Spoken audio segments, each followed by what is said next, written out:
Anar malakan yam kana diala content barwanya lingwa sama kan online TV channel jawa bana linga Läär jaskalwach kariya kama tuogare wish kajuba dio janwo shinen chi turu chi janen jan mukujala twanga jamo gore janwo biya jome biya jalin ko do badana chi tuogaja Juba tub Nuer content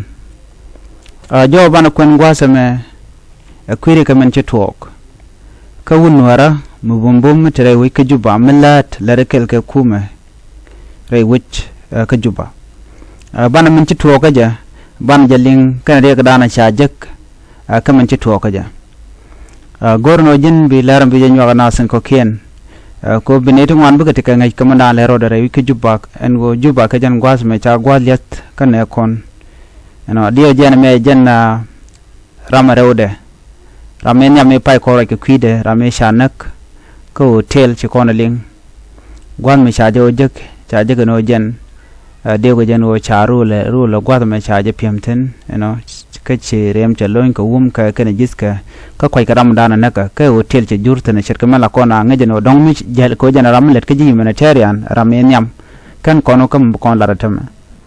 shwai o na kan gwa dan teten antam cha to ko shi chun warda dien chalene liuba mramadit mlet kuma kajan a traffic police officer rewi ke Juba bana jome bana jelingo go ka do bran je to go je ko lerum bej please nyo kan ko ken bana madale ro ban jeling go damen jo ban kwen gwas me chere mangai kona lerum bej unwara rewi ke Juba seliu ka do mishagu jano dong da liu ka jan duobo mo gwege jan wonna ka mudo diɛn ko mu yen linga yo ka jalar biya mandana na ka biya janen ka biya jaj bola yen dar she jan te ka mishalele en wuda mo akwar ka jan shale Peter Gatkuoth jan First Lieutenant Peter Gatkuoth kala dan tetin re lade mente tenejan and Peter Gatkuoth rameleta la traffic police officer re wiki Juba la mala le de long gwada tiek ke Juba University sharal ngo ke shanka dioka jogan paiwa doko laro jen joga makole la shanga diokde amului kon jok de ko larno an wala shang jandang raw widekel de ko larno shanka wal badak dong da shanga wal badak ka pai bakal kalar dana shalinga ja dong da shanka ya shang wal badak ka pai bakal ron kin dang raw jandang raw diich dong da jen shanga dana tok dor ga je ka jaw dana shalat wajen te gwalat ko ngai kon no leda shotogo no biyeda bejian ka jan shanga mona ka do mi sha guje gwanu dong de ye dare jen ka jan ke do bidana liu ka jan de ko jen o jen dong te ko mi chalat ka jan dong na kana je ka tet and it should in je gwada dana ledatan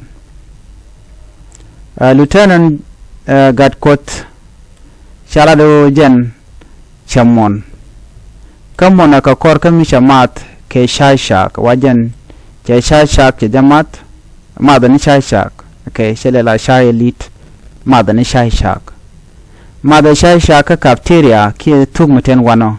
mete gwadan tiek ke Juba University dio jan ramunga Juba University dio je family longa jan gwazmena tiek ke Juba University ronabout jan gwada dana la ledatin ka jan gwada dana la mala medatin ke shay jui man shay sha bon changa mo chike mi shalingon ko ngai kono no chang la lede long la ran la res la le yakane bi break bi la okan gwada an wi kalat wan wena mo cho mat ke shay shak jan gwada dana dor we toktun wa cho mon an gwasamo cho kap dol wal ka jawaran shalat doga ga jan shanga doga mo ala shangol badak pay bakar won kin dangro jan dangro de diich karon misalat doctor ke kimne chikan ladano Lieutenant Peter Gatkuoth menaka kani awo shiloy de charoda kapchong ngai loidan mi charoda kapchong ala heart failure no la chile la ye la chwatugi loy de charoda kapchong an gwasa mun ga jawdan chalat no na me je report dana shangun kimne ki doctorin content chi point ran chetam ka chikana gujano nguma danak ngai konda gwana en wonena rewi ki Juba la dual wal especially Juba teaching hospital ne wala kan mala jenten long ko sometimes changa jeno jiram dit la ja gor ka ba gontaru che ja pele che gor gwada dan titen so misha coordinated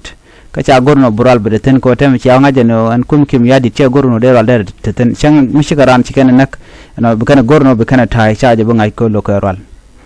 mil haroda chala do loy de jen chi jia kono aken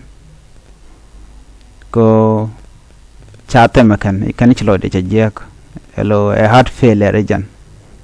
ka jawon chalat gwaseme men goro kwala nywa ya kel mishala the Center for Peace and Advocacy CPA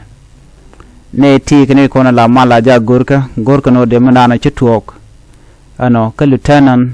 ki First Lieutenant Peter Gatkuoth anu ngum nagamo gorka no de jagor de je investigate de ne to content dongo ke jan won chiwuda manak de jagor ko diaw ko jan wonana luan kenija tagu jan ojan chaja luan ka thu kan dana chamat ke shaitan la shai shagan chamat ko teramde lo de roda kapchong bang misho dong chaluang ne ja no gwadan chamatin ke shai shaga jan gwadan de kap de ne to de ka captain ko jan jam Juba University tiaka long ronabat de ne to de ka kap ka de ko teach kamanan shoda lat ko do badan en liu ke unwara First Lieutenant Peter Gatkuoth chaji ku mishaka chol no de kan investigation de kan lat ka do badan liu karam men ma liu ke unwara rayu ke Juba ano mi chai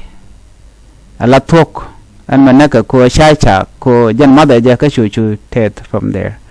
so ko ngai kone gwan ter na chang dere sha de jamoch de jamoy ka dor ko ngai naro dere ke Juba no ngaka ngum lala de jamoy ka dor mi bijina gan gwasamo duno cha de ngai ne ko ke de ngai no ram mo dong dong jeng je belu okay ko mital expert ni cha ja de ngach nin temadale de le tampoinde mi ramemo misha luen no shikana de lat no de ka kep ko ne return ke kuma ka de ka wotich ka do badana liu ka won war kana mena no ramu madni shai la shai cha ka be shu monan gwadamo jeno temu de dien bilten ka jawon cha lat go ka jeno luang kanija ajiter nuere ngai konti kon lat ka rodian chikon mandi kon ka beto okay chikon ga beto wuda me Michel ke Lieutenant Peter Gatkuoth luang kaneja ngai kon de kon de luang bo chana te kon de to ko kor ga de dan kon kanen so luang ajang so term de lan je long tin luang ajang duno luang ka ja ka do mi ma cha je be ngai ke je no cha ja ne ka ja mugoro der na ne dia de ko dien ti de long yene dia lo kon tere ki Juba ki gwada titina miti tieka ka jang ngai kon no jang ne kon gor ken ka ramate ka lat ka lan medit so chugu jeno lyak jang siang dong ti gen jang ba ne min de ji dil nak so miti to ka damanda ne First Lieutenant Peter Gatkuoth ayeng medit janta mi le ti ji to ko konin ten paiwo ana ka gan wara kel no me cha wannan na ko teten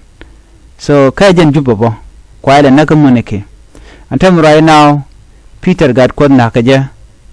ka university Juba ki Juba University ka jam Juba jan gwada dana to ri geten gwada jana ma da kai shaitan kai sha gam dana ma da jan jawdana gode nywa ya kel lerje salwach no liu kona lem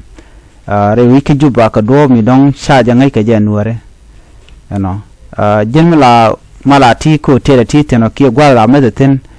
gorjen obi arun tit ko gwanter da rammo der je ko yuru ngwana long de jenna ko jeno moy kan ko do man ma do moy kan jaga do da jen mal nak ko mi shanga jeno jen gwada na medeten shang ma pek de mi sheben je tok moy kan je ko mi che kana plant ugaje chwar biya chon Nuer okay jo me jenda na gode nyoya kel jeri gadan che tok re wiki Juba na tin gorge jeno de investigation de jeri aleka ko de kuma darman longa ladde da jalat yene dial donate content nakaje ano de kati already ngai kon I think ko kon familiar gam dan le road so obvious and many ngam da nak we all know ken by investigation by carried out already ci tek de tung bat ya tung nak so dung jet kalwa jalong